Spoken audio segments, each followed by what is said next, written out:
नमस्कार, जय महाराष्ट्र।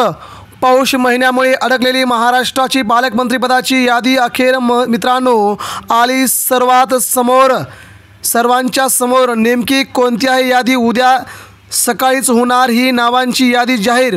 कोण कोण आहेत संभाव्य तुमच्या जिल्ह्याचे पालकमंत्री?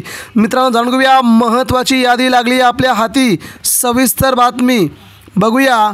याच्यामध्ये कोल्हापूरचे पालकमंत्री हसन मुश्रीफ, पुण्याचे अजित पवार, ठाण्याचे एकनाथ शिंदे, अहिल्यानगरचे राधाकृष्ण विखे पाटील, सिंधुदुर्ग जिल्ह्याचे नितेश राणे आणि नाशिकची जबाबदारी येते ती म्हणजे माणिकराव कोकाटे। ही सर्वात मोठी नावे यांचं आता पालकमंत्रीपदाचा जिल्हा जवळजवळ फिक्स नसून यांच्या नावावरती शिक्कामोर्तब झालंय। त्यानंतर पुढची आणि महत्त्वाची नावं समोर येत आहेत। जळगावचे गिरीश महाजन, परभणी मेघना बोर्डीकर, बुलढाणा आकाश फुंडकर, रत्नागिरीतून उदय सामंत, मुंबई शहर मंगलप्रभात लोढा, मुंबई उपनगर आशिष शेलार किंवा योगेश कदम दोघांपैकी एकाला लॉटरी इथे लागणार असून धुळ्याचं जयकुमार रावल यांचं नाव निश्चित झालं आहे। यांच्या पालकमंत्रीपदाच्या नावावरती शिक्कामोर्तब देखील झालेलं असल्याने राज्याच्या राजकारणात ही महत्त्वाची नावं 26 नावं ते आता फिक्स झाली आहेत।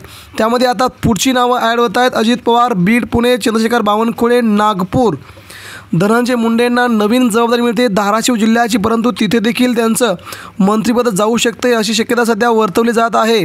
त्यामुळे त्यांना धाराशिव मिळणार का हा देखील मोठा प्रश्न आहे। त्यानंतर गडचिरोली, ठाणे एकनाथ शिंदे गडचिरोलीसाठी आग्रही आहेत। शंभूराज देसाई सांगली, शिवेंद्रराजे भोसले साताऱ्यातून पहिल्यांदा त्यांच्याकडे माल जाते। हसन मुश्रीफ कोल्हापूर जिल्ह्याचं पालकमंत्रीपद, राधाकृष्ण विखे पाटील नगर म्हणजेच आत्ताचं अहिल्यानगर हे त्यांच्या गळ्यात, तिथलं पालकमंत्रीपदाचं जाहीर होत आहे। आशिष जयस्वाल हिंगोली, दादा भुसे नाशिक, दादा भुसे शालेय शिक्षण मंत्री आहेत। गणेश नाईक भाजपचं मोठं नाव, यांना पालघर जिल्हा, त्यांचं ठाण्याविषयी खूप महत्त्वाचं प्रेम होतं परंतु त्यांना पालघर जिल्हा दिला आहे। मेघना बोर्डीकर परभणीतून त्यांना नवीन संधी मिळते, पहिल्यांदा त्यांच्या गळ्यात ही माळ होते। उद्याची यादी 100% जाहीर होताना दिसते। त्यानंतर भरत गोगावले रायगड, आदिती तटकर देखील या जागेसाठी आग्रही आहेत, मात्र शिंदेगडला ही जागा मिळण्याची शक्यता वर्तवली जाते।